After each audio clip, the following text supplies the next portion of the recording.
ਇੱਥੇ ਪਾ ਦੇ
इंशाल्लाह। कल का शो आपने देखा, माशाल्लाह बहुत ज़बरदस्त था।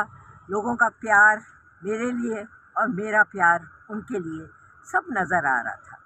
और जो उन्होंने प्यार दिया, इंशाल्लाह भरपूर तरीके से उस प्यार को मियाँ नवाज़ शरीफ से इंशाल्लाह जब वो प्राइम मिनिस्टर बनेंगे तो भरपूर तरीके से हम बिहारी की तरक्की के लिए बहुत कुछ करेंगे। मैं भी करूँगी, मेरा बेटा इरफान दौलताना भी करेगा और इमरान दौलताना भी हर तरीके से काम करेगा उनके बिहारी के लिए, और काम करके इंशाल्लाह तरक्की के रास्ते में हम लेके जाएंगे।